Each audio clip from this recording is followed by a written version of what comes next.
இவ எல்லாம் விட்டு கொடுக்குறா, சொன்னதை உடனே கேட்குறா, இந்தா நான் சிலம்ப தர்றேன்னு சொல்றா.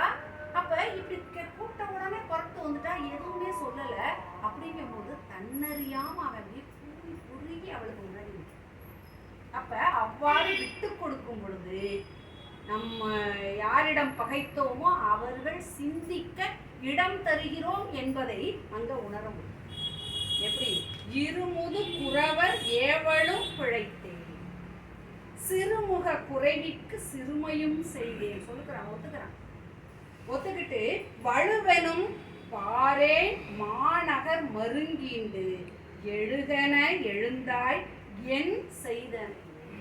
நான் தப்பு செஞ்சேன், ஆனா நான் வான்னு சொன்ன உடனே நீ வந்துட்ட அப்படின்னு கேட்கும்போது அவன் என்ன சொல்றா? தான் இழந்ததாக அறவோர்க்கு அழித்தலும் அந்தனர்க்கு ஓம்புதலும் துறவோர்க்கு எதிர்தலும் தொல்லோர் சிறப்பின் விருந்தெதிர் கோடலும் இழந்து என்ன. நான் இதைத்தான் இழந்தேன். ஏன்னா அந்த காலத்துல கணவன் மனைவி 2 பேரும் இணைஞ்சு இருந்தா தான் அறவோர்க்கு அந்தனருக்கெல்லாம் ஈய முடியும். அந்த காலத்துல கொடை செய்ததுங்கிறது புண்ணியம்னு நினைக்கப்பட்டது.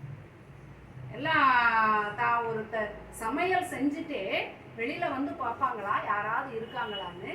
திண்ணை கட்டி வைக்கிற வழக்கம் அந்த காலத்துல உண்டு. திண்ணையில இருந்தாங்கன்னா கூப்பிட்டு அவங்களுக்கு உணவு கொடுத்து பிறகு உண்ணுவாங்க. ஏன் இன்று சமைத்த உணவு ஒருவருக்காவது நான் கொடுத்தேனே என்று அகமகிழக்கூடிய நிலை அக்காலம். இப்ப திண்ணை வச்சு கட்டுறதில்ல, கொஞ்சோண்டு படி மாதிரி வந்துட்டாலும் ஒரு கல்லை வச்சு சொறி வச்சிருவோம், எவ்வளோ உட்காந்துருப்போம்.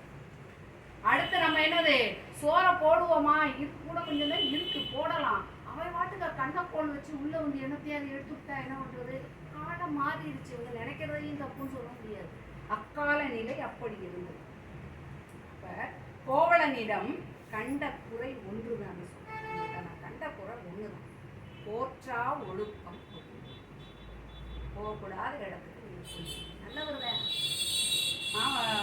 மனைவி சொல்லுவா, சண்டை நடந்துச்சுன்னு வச்சுக்கோங்க, கணவனை சொல்லவே மாட்டான். அந்த மாமியா இருக்குல்ல அதை தூண்டி. அடுத்து யாரு? இந்த நாத்தனா, அது தூண்டி. ஏன் புருஷன் நல்லவன் தான் நிறைய பேர் சொல்லி நான் காது கூட கேட்கிறேன்.